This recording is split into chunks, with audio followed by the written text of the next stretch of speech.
As a dermatologist, I truly believe that everyone can be on a topical retinoid if they choose. So today, I'm going to share with you my top 5 tips to help you pick the right formulation and ease your way into use so that way you can get the most out of your topical retinoid to help you tackle your skincare concerns. Hi, welcome back to my channel. My name is Dr. Jenny Liu. I'm a board-certified dermatologist, and if you enjoy skin and hair care content, then consider subscribing to my channel, and I would love it if you can give this video a thumbs up. So I'm not going to dive into the benefits of topical retinoids because by now you probably already know, and if you don't, feel free to check out my older videos where I dive into the details. I also want to caveat this video by saying I'm not trying to impose retinoids on everyone. Some individuals don't need it or choose not to be on it, and that's great. There's so many different wonderful ingredients in skincare now that can tackle various skin concerns. So you certainly do not need to be on a topical retinoid. 2, there are individuals who should not be on it, like if you're expecting. This video is really here to help individuals who really want to be on it or need to be on it, for example, like acne, and have a hard time tolerating it, because we do know when it comes to using topical retinoids, it's a marathon, not a sprint. So allowing you to be able to tolerate it and use it long term is going to be the most beneficial. So with that, let's go into tip number 1. Figure out the right retinoid formulation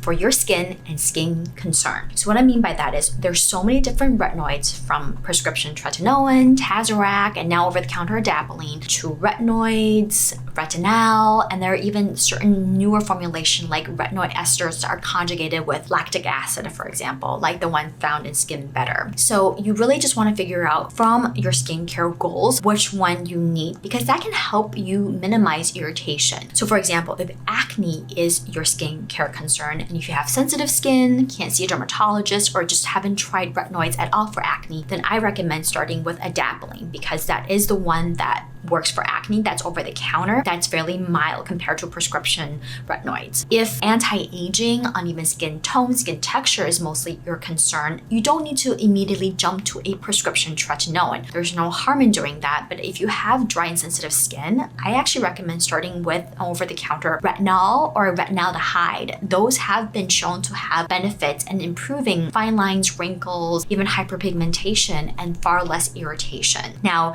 if you have acne and you are concerned about fine lines and wrinkles, this is where talking to your dermatologist, getting out a prescription medication may be the most helpful. And certainly, like if you tried retinol, retinaldehyde, you're not getting the response that you would like to, seeing a dermatologist would also be very helpful. And this doesn't necessarily mean that you need to go up to a prescription retinoid. There may be other things we can do to help achieve your skincare goals, or there may be procedures that are involved, because certainly even though retinoids are great, they're not magical by any means, and a lot of the deeper fine lines, wrinkles are going to be best treated, for example, with Botox or resurfacing laser. So step 1 is just to figure out your skincare concerns, and then from there pick the right formulation, or at least the right retinoid to tackle your skincare concerns. Number 2, when you do introduce retinoids to your skincare routine, you want to go back to the basics. What I mean by that is remove all the other products out of your routine, namely actives, and just go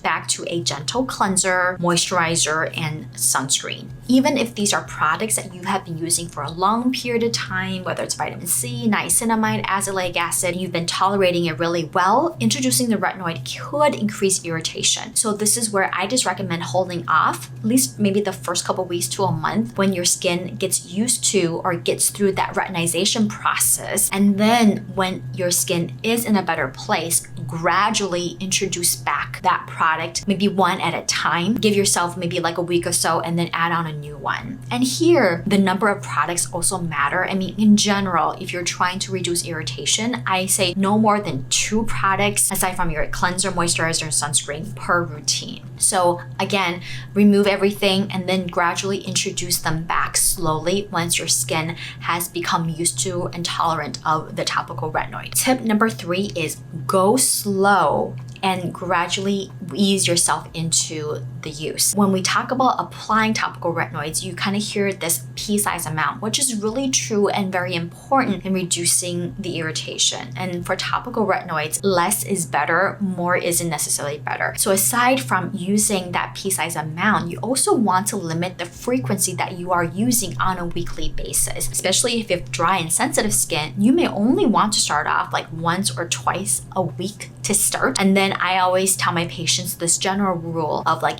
adding an additional night per week, and really over the course of 4 to 6 weeks, see if you can gradually build up tolerance to using it nightly. And even if you can't use it nightly, using it even just 5 days a week is really going to be better than you irritating the heck out of your skin and only using it once a week. When it comes to treating acne, certainly the daily use is going to be more helpful. But for anti-aging, we've seen studies and have shown that possibly 3 times weekly use is sufficient to give you the benefits of improving fine lines and wrinkles and uneven skin tone. Tip number 4 is don't be shy with your moisturizer. In fact, moisturizers have shown to help reduce irritation, increase compliance and tolerance of topical retinoids. And here, I actually encourage everyone to use a more nourishing, rich, thicker formulation, because for the most part, even if you have oily skin, you're using your topical retinoids at night. And who cares if your skin is a little more greasy going to bed, right? You often will feel that your skin is going to be more soothed.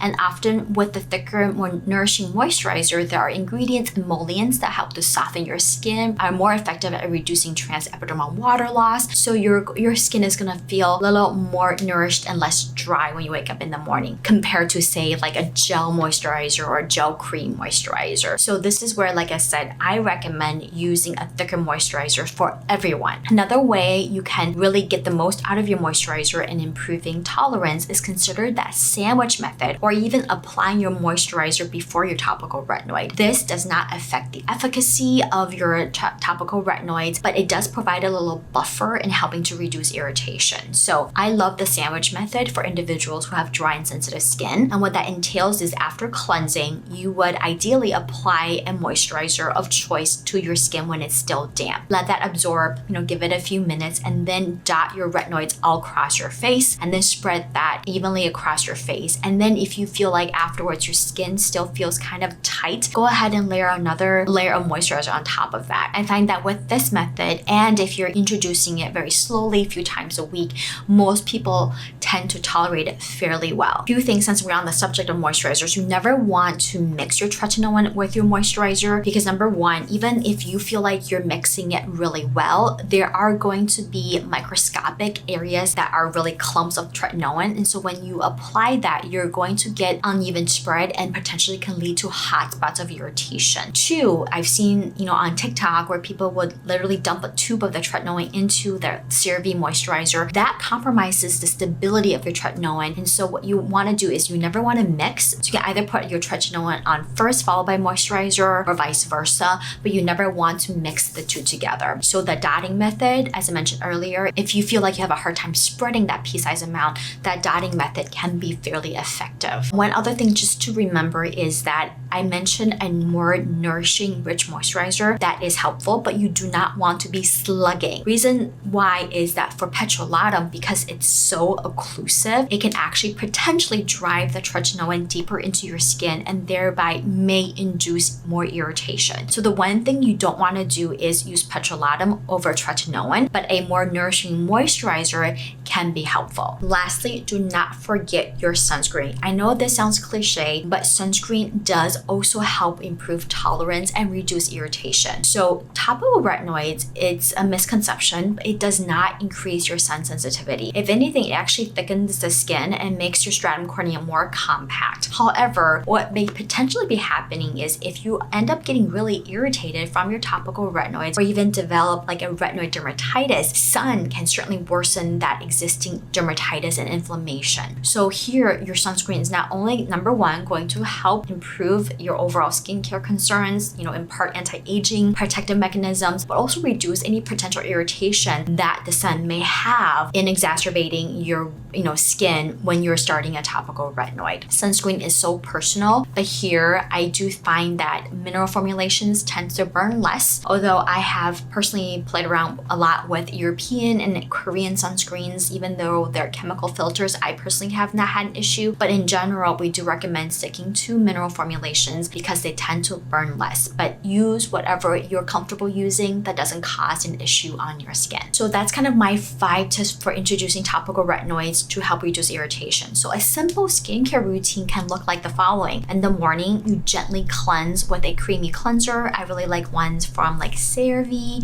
Cetaphil, Vanicream, and then go ahead and use a moisturizer of choice, maybe like a gel cream if that doesn't burn your skin, or more like a light lotion. Follow that with your sunscreen of choice. In the evening, cleanse, possibly double cleanse if you wear a lot of makeup and waterproof sunscreen, and then put on your topical retinoid. Either your moisturizer first, then your retinoid, or your retinoid followed by your moisturizer, or that sandwich method that I described earlier. And that is it. You introduce the topical retinoid 2 times a week, and on the other days, you don't do anything but just gentle cleanser, moisturizer, and then, gentle cleanser, moisturizer, and sunscreen. And then gradually add on an additional night or 2 per week as tolerated. And here I usually recommend spacing that out to like every other night, to hopefully over the course of 4 to 6 weeks nightly if possible. And along this process, at any point in time, if you are noticing products are starting to burn on your skin's looking a little red and flaky, this is where you want to take a step back, stop your tretinoin or retinoids, whatever formulation you're using, for maybe 2 to 3 nights until your skin has recovered, and then gradually again start with like 1 to 2 times a week, and then slowly increase as tolerated. I'm not going to recommend too many different moisturizers and sunscreens because I do have a lot of videos on that. Feel free to check out my older videos.